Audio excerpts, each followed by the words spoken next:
Y de Argentina volamos hasta Alemania, también en vivo en el contacto semanal que hacemos con nuestros compañeros de la DW.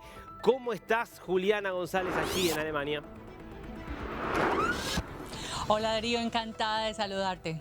Bueno, la verdad es que encantado también de saludarte, aunque preocupado, como siempre, lamentablemente tenemos que hablar de temas que son preocupantes para Europa, pero también para todo el mundo. Sí. Contanos un poco las reacciones que sigue habiendo a esta bomba, podemos decir, que planteó el presidente francés Emmanuel Macron de no descartar el posible envío de tropas a Ucrania.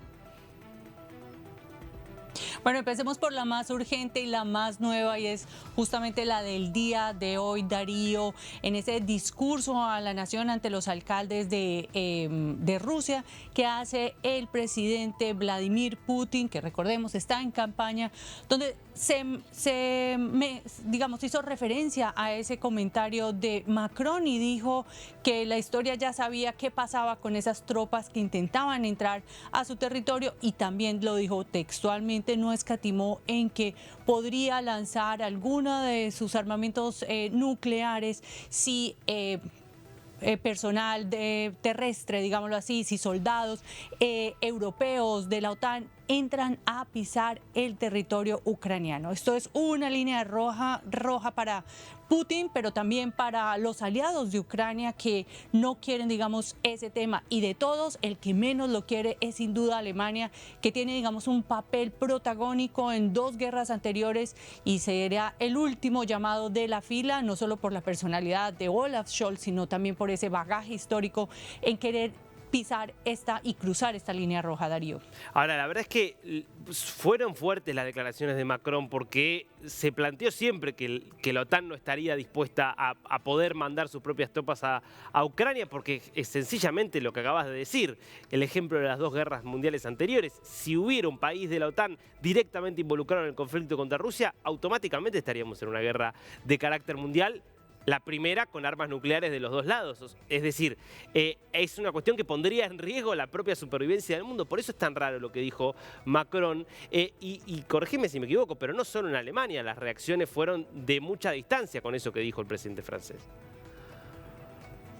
Todos tomaron distancia, Darío, en eso no te equivocas, desde Estados Unidos hasta el último de los países de la OTAN, porque también cabe mencionar que si solo uno de esos países de la OTAN entrara y fuera atacado, sus tropas, digamos, en ese conflicto, pues automáticamente se activa ese artículo 5 de la OTAN que hace que todos los miembros de la OTAN tengan que prestar una ayuda solidaria a ese miembro afectado, y esto posiblemente podría llevarnos al peor de los escenarios.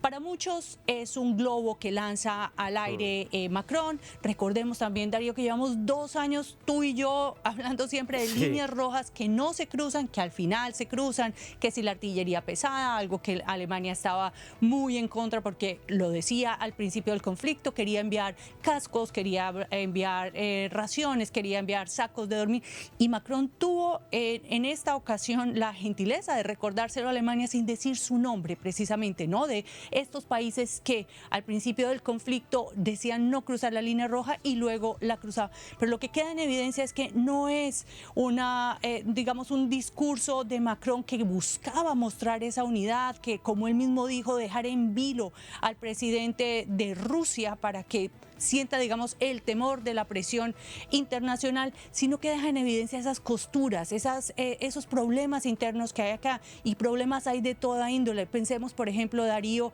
en las armas de Estados Unidos y las municiones que no llegan por una pelea partidista en el Congreso que hace que no se apruebe ese paquete de ayudas a Ucrania. O pensemos también en la disparidad de las ayudas dentro de Europa. Alemania da más de 7.000 millones de euros en ayudas solo este año. Francia da unos 3.000 millones, algo que también le restregó en la cara a Alemania a Francia. Pero en términos generales, la ayuda de municiones y de armas llega casi que a cuentagotas. Un tema en el que también ha existido la reacción de Ucrania, que ha dicho que no necesita tropas sobre el terreno, pero lo que necesita es que en realidad le hagan llegar esas municiones y esas armas, que es lo que en realidad necesita. Clarísimo, Juliana. Bueno, tema para seguir de cerca en este ya tercer año de esta guerra que ha cambiado a Europa y al mundo. Muchas gracias, Juliana. Hasta la semana que viene. Así será, hasta la semana que viene.